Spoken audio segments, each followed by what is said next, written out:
Welcome to the second episode of Fly Smack with Big T and Gordon Vanderpool. We've rehearsed this episode tremendously. Once again, we impromptu got together and I didn't write anything down. We don't have any notes, but we figured we'd go ahead and give it a shot. We had such overwhelming response about the success of the first episode.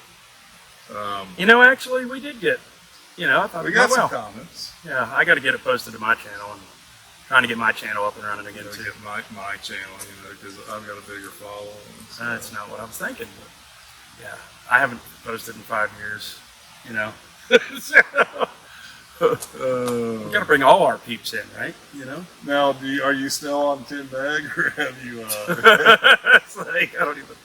Oh, it's so bad. Do you have better internet availability now? It's a little better, but it's not great. Gordon owns a mountain, and so when you're up on an entire mountain in Franklin, it's a little bit more difficult to get high-speed internet. So Yeah. it inhibits his ability to upload things. I don't have any excuses. I just don't post enough. Yeah. Last time, though, we talked about weight most of the time. A lot of things that I probably would have liked to have gotten into that I didn't write down those things, but Well, I'd love to see our pants, figured we'd talk a little bit about depth today and kind of address it from a few different angles. Let's start with seasonality. Mm-hmm. When I say seasonality, fall, spring, summer, winter, in conjunction with the word depth, what comes to mind for you? Well, what pretty much comes to mind with everybody. You know what I mean? I think we see it different. There's a lot more to it. Like, first people think winter, got to get fish on the, got to get flies on the bottom. Fish Right. midges, they're not going to, you know what I mean? That's what everybody thinks. But, spring, you got bugs moving, fish are suspended, they're happy. Right. Summer, who knows what, it's hot, water might be warm, so those fish again might be lazy, warm water makes them Right. lazy, But you got terrestrials. but you got insects moving, so that's broad, because like there's a lot of people that and I've guided a lot of people that are really pigeonholed into the point to where when they're like, man, it's wintertime, what are we going to be doing, just fishing midges or something on the bottom real slow with an indicator. And I'm like, look, these fish will suspend. Right. It's 28 degrees today, but you pay attention, those fish will slide in and out of that, that juicy, the old winter stuff into the juicy water anytime, And I think a lot of people fail to see that or even believe that. And I think that's some of the hard part about anytime you're watching YouTube, and I'm guilty of this, so I'm raising my hand right here. People have a tendency to talk from a perspective of their own experience. Right. And so they'll claim this is the best technique or the best this, that, the other. Well, it is for their region. For them. And it is for the watershed that they fish on. So you have to be a little bit careful about falling into that trap. There are certainly generalities that are going to be across the board no matter where we go. You're right, deeper, slower water in the winter is probably your rule. However, there are many exceptions, especially here in the South. Heck, you get midwinter, you'll catch a 60-degree day, and those fish will be moving. You'll get some midge activity, BWO, something coming off, where it's worthwhile. So you just got to keep an eye out. What are you looking for when you say, "Hey, it's time to come off the bottom"? I've always kind of said, and it's something I preach, like, I let the fish tell me. You know what I mean? Right. Like, I'm out there. I'm going to have somewhat of a game plan coming in, no matter what the situations are, right? But I always let the fish tell me. Like, if I go in with my game plan, and whether that was to be, start high in the column or whatever, and the fish aren't there and it's not working, so they've given me some information right there. So that's why I'm going to make some changes, it depends, it's, what was the question? Got so sidetracked so fast. Don't ask me. Oh my God. I'm older than you are. So you are not as much of a catchball as I am. So we Oh my god. We talked a little bit about wintertime. Right. Springtime, we got bugs moving. Yep. So from a depth standpoint, you really want to work all of the water column. Oh, that's the way I do it, honestly, all the time. Do you go top to bottom, bottom to top? Top to bottom. Okay. Yeah, because I mean, if you come in there and you're like, oh, it's winter, they're dead on the bottom. I mean, people do this all the time. They're guilty of it. I mean, I've done it. You know what I mean? But I think I've learned over the years how bad of an idea that is. Right. Like, they come right in, it's 25 degrees, boom, flies right dead on the bottom. And if those fish are up, guys, what's happened? You just spooked them. Spooked them all. They're now on edge. It's wintertime. They're already probably a little lazy anyway. So they're already on edge. So my goal is I work top to bottom, and that might be over the span of 5 or 6 casts or less. So it doesn't have to be like fish top for an hour, foot down for, like that. I don't mean that. And I don't even mean dry fly that time of year. I'm talking some, nymphs. But Would you on purpose go find what we call a water area that that's just juicy? There are fish here in this section. I know there are. Let me start working top down, figuring out what they're eating and where they are, or Yeah, I mean, just that's work your water. that's a good idea. You can learn a lot. Like, say you're on a river that you frequent a ton, and you know that all year long this run or this hole has a load of fish. And you kind of know how they behave most of the time. So, I mean, I think that's a great idea to go in there and be like, okay, I know they're here, so let's go work with these guys. You know and see if the they can area tell of us something. Buford Dam, that little dump Oh, that dump. Yeah, I know that one. on the way in that I would stop by. But seriously, we did a clinic and Yeah. I stopped by and we started there. And I'd Is start that the there. one, like, by that, there was like a, There was a rock I and it didn't know came exactly around, what just a you're small little pocket. people walk But right there by are that. always 2 to 3 fish in it. Always. No Yeah. matter what. What time of year, when, how, whatever.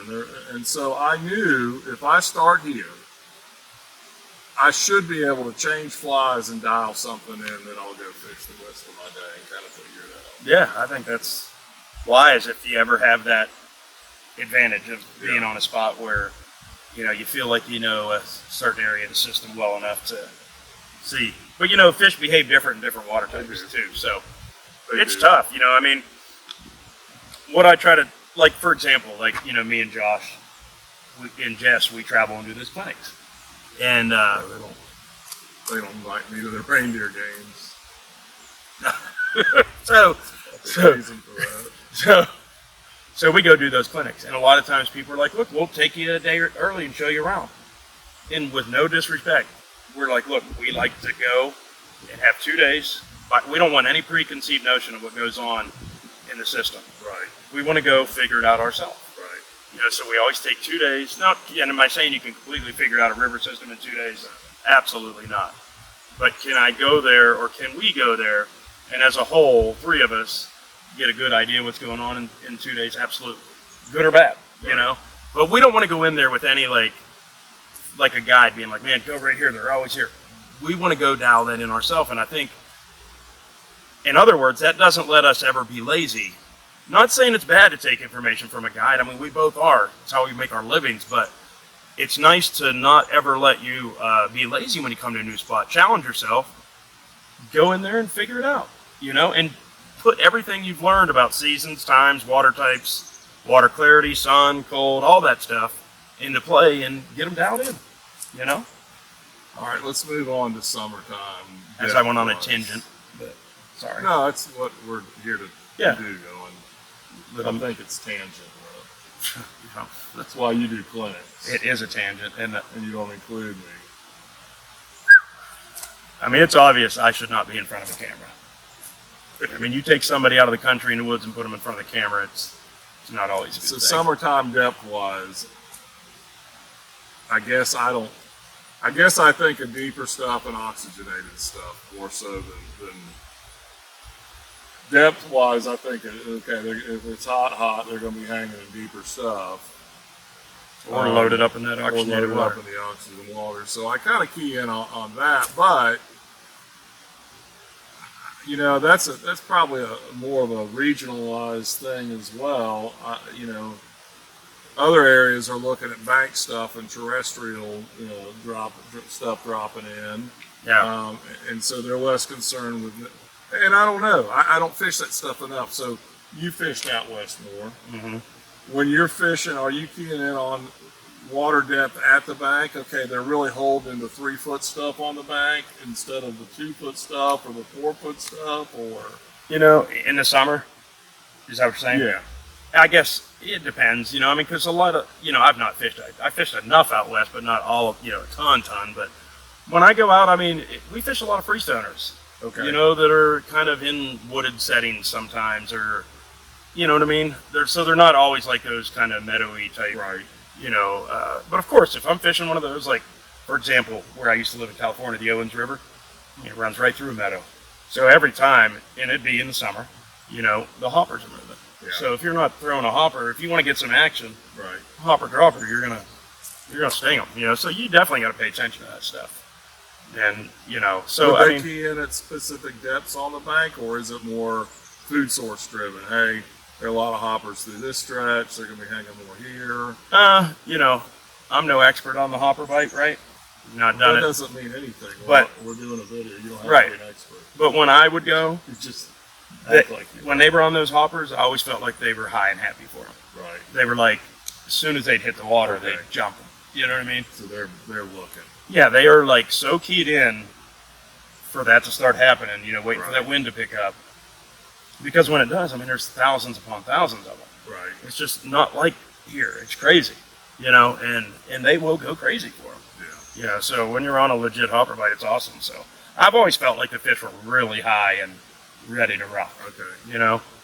But yeah, because there's times like I love hopper dropper stuff, but I'm also a nymphing bum, always, you know, and I love the nymph. But there's times when that was going on, I'd have my feel of that, my fill of Right. that. And I'd be like, let's try to nymph them up Sure. and struggle because they are so Key to it. keyed into that Yeah. because it's a big meal. They know it's going to be right there, and they just wait on it. Right. You know. So Did you adjust to make sure you were connected to your drift just dialed into when my fly hits the water, I better be connected, even when you're nymphing? when I'm like hopper dropping or nymphing, When it's that season. I mean, for Are they example, hitting nymphs high in the water column on the descent too? I mean, Are they sometimes. that keyed in where I would get some. I mean, yeah, but when they're keyed in on the hopper, they're you know, they doing really this? were all about it. You know.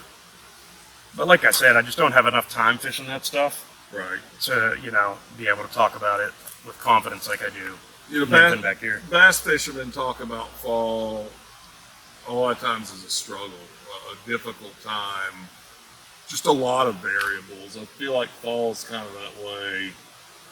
A lot of successful days on the water during the fall, but I feel like we're not really that buggy. You got bugs, you Yeah, got we some don't hot have time. pepper caddis, you got some things that are happening, but you don't have a super ton of bugs. The terrestrial stuff's kind of winding down. The egg bite hadn't quite picked up yet. Right. But we do again- have one thing in the fall. We almost always have low water, Right. and the fish are looking up. Yeah. You know, not to interrupt you, but No. you know, Well, don't you and that think? plays into the depth question. We've got skinny water here a lot, so your fish are going to be a lot more concentrated. You're not going to have to look around as hard to figure out where they might be holding. Yeah. So I guess that's a bonus as well. But again, is that that's really not a regional thing necessarily. That's kind of across the board. Am I thinking correctly? I don't get out a lot. I mean, I started this late in life and had a child, and my wife lets me fish more than I deserve. But at the same time, I didn't feel like, hey, I'm going to run off to Right. Colorado, Montana, Idaho, Utah and fish all the time. So Right. I lean on you a little bit more. Well, I mean, to compare the West to here, man, I honestly can't even do But it. it gets low water in the fall. Oh yeah, generally in there, some too. drainages, of course. Yeah, I mean, yeah, definitely. Like, I mean, you know, their runoff. You know, if they're in a region with runoff, you know, I mean, depends on how much of a pack they get. You know, that's June, July, or whatever. Right. Sometimes earlier, sometimes later. So, yeah, you definitely get low water in the fall, and the West is just different, man. Like, you know, like you were talking about our fall here, we got, and this is here, and we're talking our region, North Carolina, and North Georgia, like random October caddis, and I'm talking like Yeah. random. Like in 16 years of guiding, I can think of less than 3 times I've ever ran into anything notable that I would even consider like almost a hatch of them. Like it's just, oh, there's one and there's 2. Or, Right. it's just so random. But out west, they just tend to have better hatches than we have. Sure. And, who knows why that is? They just do. I mean, they got more bugs. Limestone. I mean, I don't know. It is. There's a lot of limestone out there. Is it? That's the mineralization. We got soft water. You need hard water in order to produce. Yeah, I mean, our water's the- real the- acidic. The bug life that you want. So We have all this green. I mean, look at the screen here. It's green. There's Right. more green in this picture than there is in the west. right. It's all rocks and mountains and pines. And, you don't have as much hardwood, Yeah. But all this stuff, like, laying down, it makes very acidic water, Yeah. and then acid rain here we have a lot of in the really high elevations. That's a real thing. So, but I do want to touch while I'm thinking about depth. One thing and get your take on. I was when you talk about distance to flies based on the water you're fishing. The old rule of thumb, always been around forever: 1.5 to 2 times the depth of the water you're fishing. right, So I kind of started a little bit more than later on. So I started when fluorocarbon existed. I started when tungsten started getting popular. And I feel like that 1.5 to 2 times, or I felt like, was really old and antiquated in that our tippet's thinner, it's fluoro now. We've got weighted flies. I didn't feel like most of the time when I'm fishing, I needed to be anywhere close to 2 times the depth of the water. yeah, And I've kind of stuck to that for a long time and would look at people's rigs and be like, man, that is so far out there. yeah, But then I've kind of backtracked a little bit and realized I also started in an era where there was fluorocarbon tippet, tungsten weighted flies, and a lot of uranething going on. So I've kind of thought through things and watched enough older guides fish with 6 feet from their indicator to their fly and 2 feet and 2 feet of water, and they're catching fish. But they're using split shot, and they're using a lot of unweighted flies dragging in the back. What do you usually go by? What's your rule of thumb? What are your thoughts on that? when I was first taught how to dry drop or nymph fish under a bobber, way back, that was just a generic scenario that I was given, 1.5. I think that's pretty standard, for Do you everybody. think 2 is excessive? No, I don't think it's standard, meaning I believe it, but I'm just saying, like, when I was taught, Right. that's kind of the way I started. But as I've progressed over the years, fished more places, learned how trout behave in different places, and speed, fast water, slow water. I mean, I don't ever pigeonhole anybody to that number Right. because I think it's a generic and a little rough. Right. So, so say you do have 1.5 and you're telling somebody that. So there's a few variables that depends on. If you got a big hole and it's barely moving, like very slow, do you need 1.5 times the depth, or is that not going to snag because you're not moving fast Right. enough to have that angle? Right. So is that more like the depth of the water? So there's a variable there. Now, if it's 2 feet of water and the water's raging quick, is 2 feet going to get you down, or is it going to be swinging way up high in the column? Right. Probably need 3 feet. So I think that's kind of how I try to teach people to think. Like, it all depends on speed of the current, fish behavior. There's so many variables go into it, So I go off on a tangent always, but I definitely No, don't. but that's true. You hear certain rules of thumb, Yeah. and they're good It's a good starting point for a starting beginner. point for the beginner, but it becomes ingrained in people's heads, and they don't think through the process of, yeah, that's great and all, but we're in runoff time, and this water's hauling butt. I need to really lengthen that because there's no way I'm getting anywhere close to where the fish are. Yeah, If they're holding on the bottom, or it's crawling right now and they're in the middle of the water column. Yeah. Yeah. You know, they're staged up there. If I'm too long, I'm gonna be dragging underneath everything that's biting. So Yeah. I mean, I think that's the big key is there aren't really any steadfast rules. They're generalizations, and understand what changes, what factors change your requirements, yeah. and analyze that. And I try to tell people, like, you know, that are just getting in, if they want a bobber fish or whatever and don't really want a tight line, I will say that. Because I'll be like, look, but just so you know, guys, this is just to get you in the ballpark. You know what I mean? And then you make your adjustments from there. Because, for example, when I fish, if I know the fish are on the bottom or deep, my flies still aren't smashing the bottom. I don't do that. I don't know. You know what I mean? I don't want my sighter or anything, you know, giving me all these false positives for an indicator twitching every 3 seconds. How can you ever tell if you get a bite? A legit bite.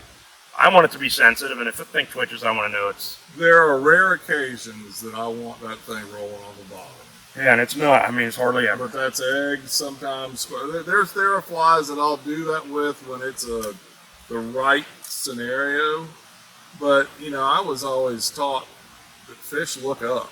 Yep. And biologically are geared to look up. And they don't like to go down for flies. Yeah. So as a general rule, when I hear people say if you're not dragging bottom when you're urinating, then you're doing something wrong, it drives me nuts. Oh, it does, and you see Because that that's so much. Not true. Yeah. In any shape, way, or form. And that's easy. it is. It's not really. I mean, you're going to snag bottom if you don't know how to control But it's flies. easy to know. It's easy to drag flies on the bottom. Oh yeah, you It's can always harder go to heavy enough to control get there. things. It's harder to control things than suspended just a few inches off the bottom. Yeah, when people first start with especially tight lining, they have to feel it. Right. Like, and when you try to teach them to branch off to where they can no longer feel their flies and they have to trust their depth control with their tempo and rod angle and all that stuff, it freaks them out. Yep. They're like, man, I can't feel anything. Right. I'm like, you're not supposed to anymore. Right. You know, You graduated. you got to see now. You got to pay attention. You know, and honestly, I never drag flies on the bottom. Like, but if I do want my system to crawl, I promise you it's going to be an egg or a mop on point. Because nothing is going to slow your rig down better than that and keep it in the zone Yeah. longer. I mean, they just will sit down, they will suck down there, and you can go so slow. And it's a deadly tool to when you do have fish that are lazy and down near the bottom, Right. to catch them. You know. Yep. But other than that, I'm hovering, always hovering. You know, tick here and there. You know, but. Anything else you can think of when covering depth off the top of your head? Just to, you know, to touch back upon what we said in the beginning, like I see people all the time going in with preconceived notions that the fish are deeper, a lot more than they really You are, have to get down. and they just line fish all the time. Right. You know, and I see that with anglers that I consider good fishermen, and they'll go right in, and I'm like, what in tarnation are you throwing that fly for? And they're like, because they're down, and I'm like, find out first. You Right. know what I mean? Like, I think some people get pretty comfortable, and they, in a sense, they pigeonhole themselves. They're like, I'm pretty comfortable fishing deep. Right. It's okay if the fish are deep, but when they're not, which is a lot, they struggle Right. because they don't know how to adjust, go light, or none of that stuff. So I mean, if I could say anything as a pointer to anybody, it's just don't go in with that preconceived notion. Try high to low in the column and see where they are. And Let something them tell just you. popped in my head too to ask you. Yeah. Because you fish watersheds that are like this. You've got a watershed full of stock fish and wild fish. Are there times that one will stage in a different area than another? Oh, of course. Yeah. Yeah. I mean, And I saw that a lot at Beaufort Dam where people would catch a lot of rainbows and not catch any browns. And a lot of times those browns were mid-water call. they don't want to be around all those idiots. And you know? they're also they're in tune with what is really going on. They live there. Yeah. that's their So, home. you know, you could have midge movement in the middle of the water column and stuff happen and emergers and the rainbows hadn't figured that out yet. But Yeah. the wild browns would be eaten in that area. And I know the Nantahala can be like that. The Cherokee is. Yeah, I mean, that's like a blessing and a curse where I live. Like, you know, the waters that we get to fish, like you said, Nantahala and Cherokee, they're all mixed fisheries. And honestly, I mean, I think in a sense, I think it can make it better, man. Stockfish are stupid and weird. Yeah. Like, there's one thing about a stockfish you can predict. When they're first stocked, they're going to be stupid. You're going to catch them pretty good for a few days. But around here, there is so much pressure. Yeah. They wise up quick. I mean, and people will come. They're like, oh, the Nantahala was stocked the 3rd. It's the 27th. That's only been a few weeks, man. I'm going to wear them out. They come up there with their squirmies, mops, and all that stuff and get their butt handed to them. They catch 3. Right. You know, but if you know how to fish bugs, you just beat their face in, Right. you know? I would much rather, if I was going after anything consistent, in a perfect world for me, like, I like it for my guiding on the Nantahala when they stock it. It's good for my clients. There's now more fish in the system. I absolutely hate that they stock over our wild fishery, Right. but it is what it is. But honestly, I like the Nantahala better after June. You know, they catch a lot of those dumb stalkers that they get caught, and eventually throughout the summer they get caught, and then there's fewer and fewer, and then they'll hit them again in October and November, and then you have more poaching. My favorite time to fish it is like during the summer. It's super techy, but you at least know what you're getting. Right. You're not chasing a stockfish anymore. You're fishing for wild fish. You're going to get one take at them, and that's it. Yeah. It's predictable. You know they're going to be hard and very techy. And the same thing happens in the winter. October, November, they'll stock it. It's easy. Then after November, you got December, and then January, February, 3 months where there's no stocking. Right. And there's always going to be some big high water events. A lot of those stockfish are poached or gone. You got all those wild fish again, and that's when it fishes the best. Yeah. You know, I would much rather fish for wild fish consistently if I could pick. How do you feel? I don't get the chance to fish for wild fish as much as I would like. I used to when I lived down near the dam, Right. but it was. I felt like it was. I don't know if it was less. It's more predictable on the wild fish because sometimes it is hard to figure it out. Yeah. But it made more sense. There was usually a reason why. Like, okay, they don't eat worms on this tailwater unless it rains. Okay, that makes sense. Yeah, it makes sense. Whereas one day, you know, a stalker might eat a squirmy worm all day long on that same tailwater. The next day they wouldn't touch it. Yeah. And it's the same conditions. So it made me feel like I could rationally, logically work through scenarios and figure out certain things a little bit better with wild fish. Yeah. I mean, I'll give you credit. You know, I mean, I guide on this river right behind me a lot. It's like you do. I mean, the Soquel can be a bear. They can. You know, I mean, you know, and it's sad that a lot of people throw it into that shooting fish in a barrel category. You hear people all the time talking smack on it. Sure. And I've never been one of those guys. I believe all fish need love, to be honest. I'll chase them all, right? If it's a fish, I want to catch it. But the Soquel it'll hand it to you. I've had great anglers down here, and it kicked their butts. And it's just like, you know, the fish aren't stocked nearly as frequently as the public water stocked area. Not even close. So you get times where it's shooting fish in a barrel. Just like wild fish. But there are times where you just can't, for whatever reason, you can't quite figure out why they're closed mouthed. Yeah, and they just won't eat. But that's what makes it all fun. Yeah, you can't get the depth right. We try everything. Depth, flies, can't get them. Can't get them. Yeah. Like right now, there's fish behind us that are 4 to 6 years old. Yeah. You know? They've seen a lot. Good luck. They've seen a lot. You know? Well, hopefully this has helped out a little bit with your any questions you might have had about water depth and what to do. Next time we get together, we'll figure out something else we can talk about. In the meantime, check Gordo out, Turning Stones Fly Fishing, if you're looking for somebody to guide you on the western North Carolina watersheds or up in the North Georgia Sequoia River. And if you're looking for anything you need fly fishing wise or fly time, check out BigTFlyFishing.com. We appreciate you watching. Subscribe to his YouTube channel, or mine, I guess would be a better way of doing Yeah, it. both of them. And I want to get busy again with mine. Is Mac photobombing us. Hey, Mac. And He's a good boy. Mac's the best guide in the world. So we appreciate you watching, and hopefully we'll be doing this again soon.